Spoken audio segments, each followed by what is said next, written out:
Hey babe, caught 3 fish today. The solitude is really helping clear my mind. I stared at Nathan's text message, then at the photo on my screen showing him, lounging at a beachfront bar in Punanahis, arm draped around his secretary. The timestamp read, 2 minutes. See go. That's wonderful, honey.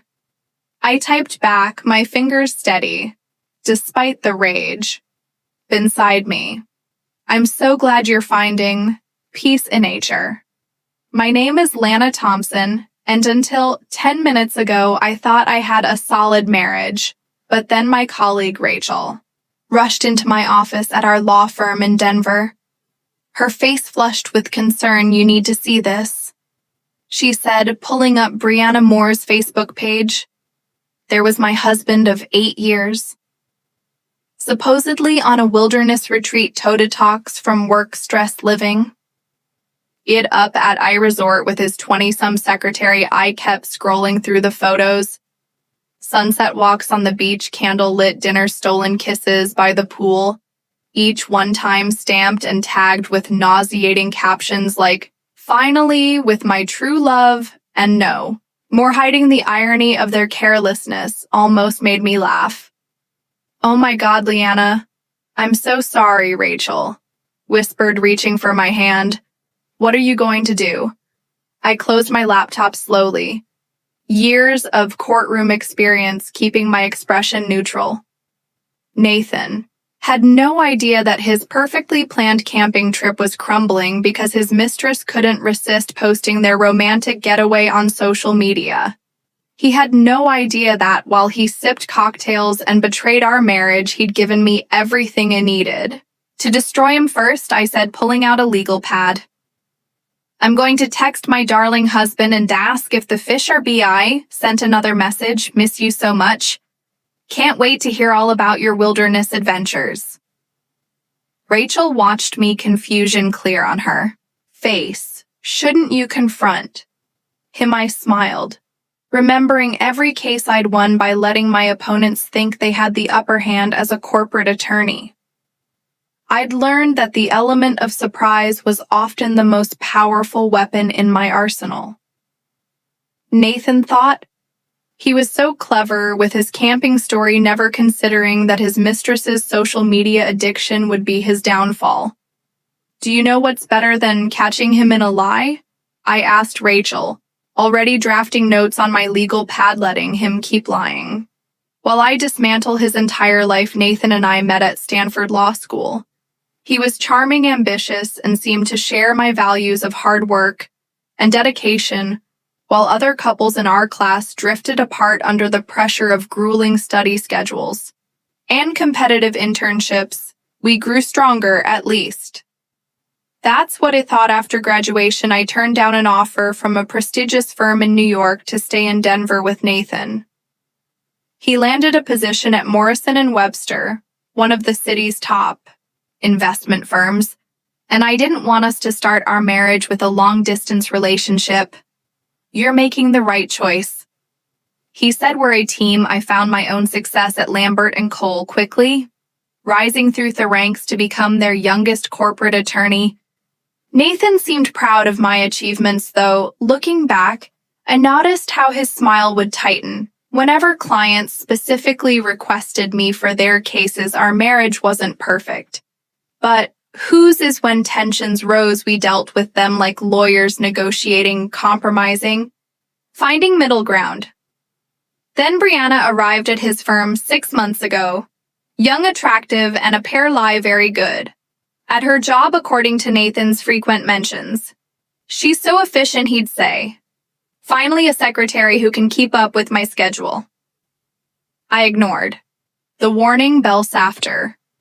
All I trusted my husband. Rachel's voice pulled me from my thoughts. Remember when he missed your anniversary dinner last month, said he had to work late? I pulled up Brianna's Facebook page, again scrolling back through her timeline. There it was, a check. Che in at Below Grill. The same night. The caption read, late night at the office, never felt so good. I can't believe I was so blind. He muttered, but Rachel shook her head. You weren't blind. Leanna, you were trusting. There's a difference. I thought about all the other signs I dismissed the new gym membership he never used, the sudden interest in work conferences out of state, the passwords changed on his phone and laptop, classic signs I seen in countless divorce cases I'd handled, yet I'd convinced myself our marriage was different. You know what the worst part is, I said, pulling up our joint account records. He's using our money to finance their little romance. Rachel's eyes widened as I showed her the recent transactions, first-class tickets. Topanana, a 5-star resort. Yes, I replied already. Drafting Animail to my bank, but not for long. I spent the next hour methodically, documenting every suspicious transaction. From our joint accounts, living room, forgotten dinner, growing cold, none of it mattered. As I built my case, the evidence was damning: expenses for jewelry I'd never received, dinners at restaurants I'd never visited, hotel charges in cities where Nathan had claimed to be meeting clients. Look at this, I said to Rachel, pointing at my screen. He booked their Punana trip 3 months ago. This wasn't spontaneous. He's been planning it. But why tell you he was going camping? Why not just say it was another business trip? And I was about to respond when my phone buzzed with another text from Nathan. This time he'd sent a photo, a generic camping scene clearly pulled from the internet, showing a tent pitched by a lake home sweet home. His message read, "The stars are amazing out here." My hand started shaking, not from sadness, but from pure, cold rage. 8 years of marriage, and he couldn't even be bothered to find a convincing photo. To support his lie, I opened my email and found what I was looking for. Nathan's firm's employee handbook sent to me months ago, when I'd helped review some contracts for them. Right there in bold text, relationships between supervisors and direct reports are strictly prohibited and will result in immediate termination. Rachel, I said, slowly did. You know, Brianna has been documenting their entire relationship on Instagram too. We pulled up her profile. It was a gold mine, months of subtle photos, each one damning in its own way. Coffee cups with Nathan's name visible, his watch in the corner of dinner photos, even a selfie in his office after hours, her perched on his desk while he smiled up. There it gets worse. Rachel said, her voice tight. She'd been digging deeper into the financial records I'd pulled up. Look at these transfers. My stomach dropped as I saw what she'd found. Nathan hadn't just been spending our joint money on his affair. He'd been moving substantial sums into a private account for months, an account I knew nothing about. 90 0 I whispered, staring at the total. He's been hiding money that's more than just affair money. Rachel said carefully, that looks like exit strategy money. I finished, he's been planning to leave me. The realization hit me like a physical blow. This wasn't just an affair. It was a calculated plan while I'd been building our life together. He'd been planning his escape with a younger woman, systematically hiding assets and preparing to blindside him. I stood up, my decision made. Rachel, I need a favor. Can you cover my meetings for the rest of the week? Of course. She said, what are you going to do? I picked up my phone, composing another sweet text to my husband about how much I missed him. I'm going to make him wish he'd never learned how Tully the next morning. I walked into Herman Credit Union as soon as they opened. The manager, recognizing me from the corporate accounts I handled, immediately ushered me into his office. Mrs. Thompson, what brings you in so early? I need to discuss some suspicious activity on my joint accounts, I said, sliding across printouts of Nathan's transfers. I believe my husband has been moving money without my knowledge or consent within an hour. I had frozen our joint accounts and transferred my personal assets to a new secure account. Nathan wouldn't discover this until Hettried to access the money, likely when it was time to pay for his romantic getaway back at my office. I began phase 2. I called Nathan's firm's HR director, Susan Mills, an old client of mine. Susan, I need to discuss a sensitive matter. I began. It's about Nathan and his secretary, Brianna Moore. Susan's voice sharpened. What about them? I forwarded her a carefully curated selection of Brianna's social media posts. I believe this violates your firm's policies on supervisor-subordinate relationships. The silence on the other end was telling. I'll need to escalate this immediately. Susan finally said, This is extremely concerning. I understand. I replied, keeping my voice professional. I just thought you should be aware. Next, I called our locksmith. Being the one who handled all our home maintenance had its advantages. Nathan had never bothered to learn any of these details. Yes, I need an urgent replacement of all locks today. If possible, while waiting for the locksmith, I began unpacking Nathan's belongings, each designer suit, each expensive tie, each monogram shirt went into heavy-duty garbage bags. 8 years of marriage reduced to black plastic sacks on our pristine driveway. My phone buzzed, another text from Nathan missing. You can't wait, hotel. You all about my adventures. I smiled, typing back. Miss you too. Hey, quick question. Did you remember to pay the credit card bill before you left?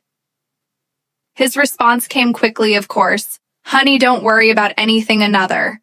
Lee, I knew he hadn't paid it, because I was looking at the overdue notice, right?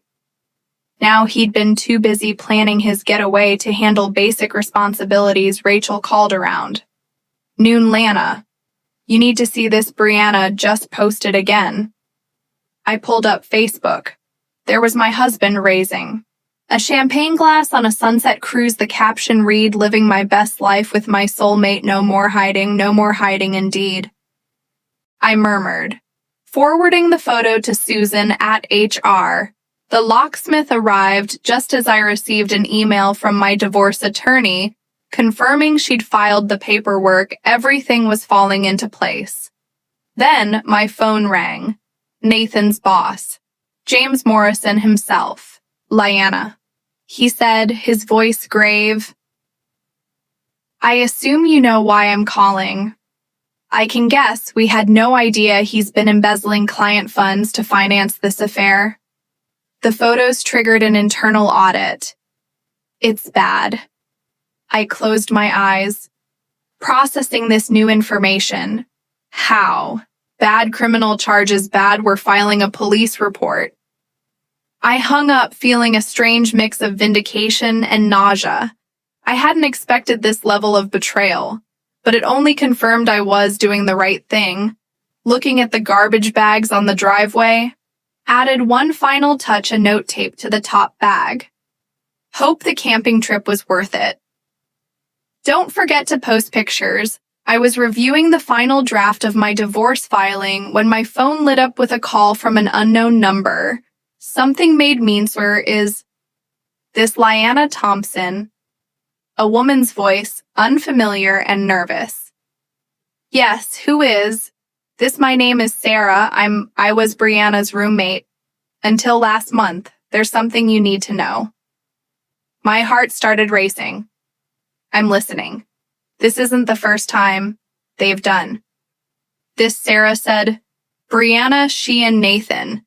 They've pulled this scheme before at his last firm. I sat down heavily in my office chair. What scheme? They target wealthy executives, get compromising photos, then threaten to expose everything unless they're paid off. But this time was different. Brianna actually fell for Nathan. She broke their pattern, started posting everything online. He's furious. The room seemed to spin. It thought of the money Nathan had been moving, the client funds he'd been embezzling. This wasn't just an affair. It was an elaborate con that had spiraled out of control. "Why are you telling me this?" I asked. "Because Brianna called me crying last night. Nathan's threatening to pine everything on her. She's terrified." I hung up and immediately called James Morrison. "Back, James.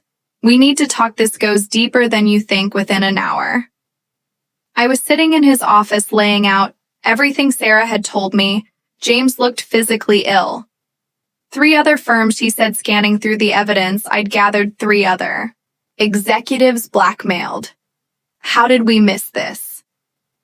Because they were careful, I replied, until Brianna went off script. My phone buzzed. Nathan again. "Having dinner by the campfire. Wish you were here." I stared at his message, seeing it for what it really was not. Just a lie, but part of a calculated scheme. All those business trips, those late nights at the office. How many other cons had her run that I didn't know about? James leaned forward. "Liana, we need to handle this carefully. If what you're saying is true, this is now a federal case. Wire fraud. Blackmail, embezzlement. I know exactly how we need to handle it," I said, pulling out my phone. I typed a message to Nathan. "Darling, there's been a problem with one of our accounts. Can you check your mail?" Then I sent him a carefully crafted email, one containing screenshots of his previous schemes, Brianna's social media posts, and Sarah's statement. I added one line. "Guess your camping trip just got interrupted." Within minutes, my phone exploded with notifications. Nathan, finally dropping his camping pretense, called 6 times. Brianna posted a long, tearful video confession on Facebook before deleting her entire account. The house of cards was collapsing.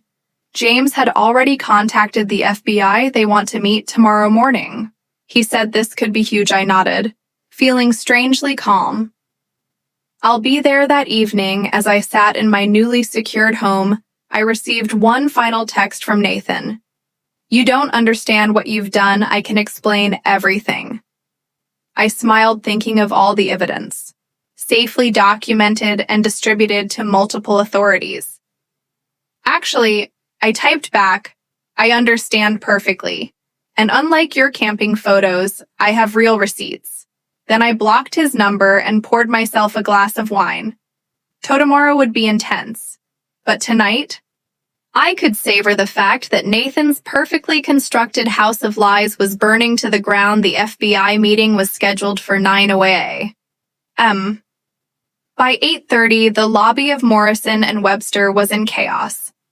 Nathan and Brianna had apparently tried to flee Punina separately, only to be detained at the airport by Dominican authorities.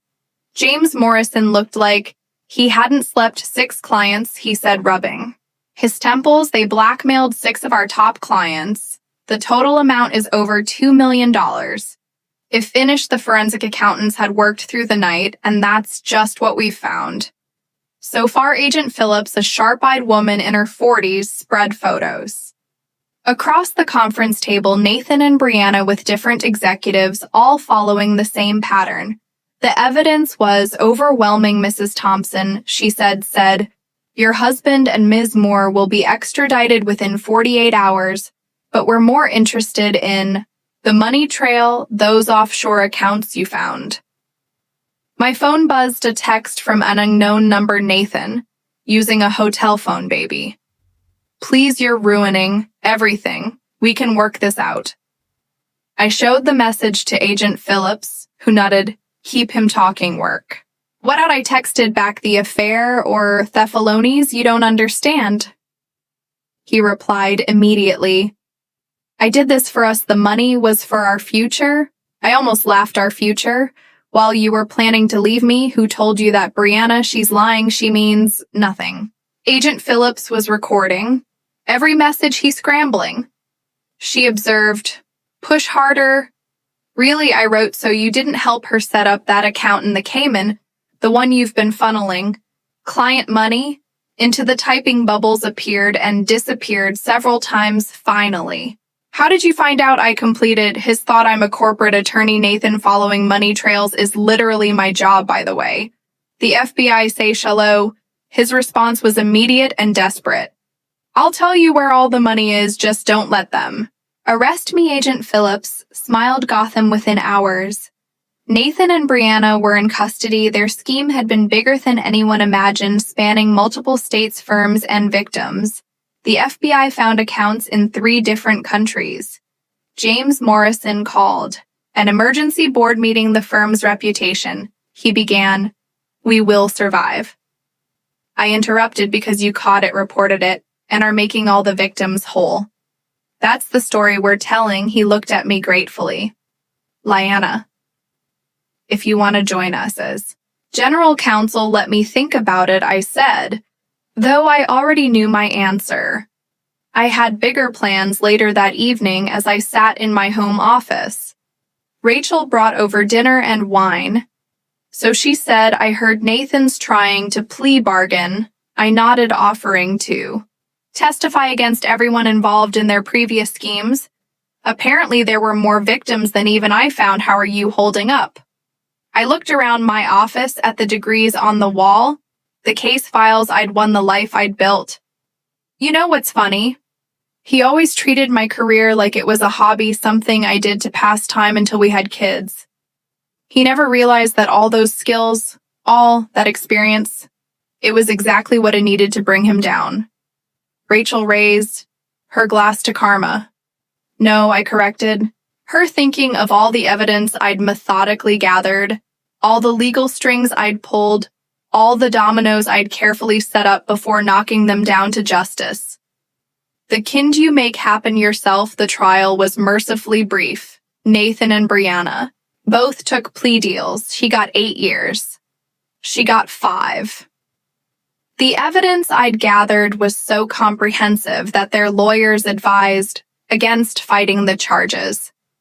In the end, the man who'd spent years manipulating others couldn't talk his way out of this one. I sat in the courtroom during sentencing, wearing the same deep blue suit I'd worn during our first law school mock trial.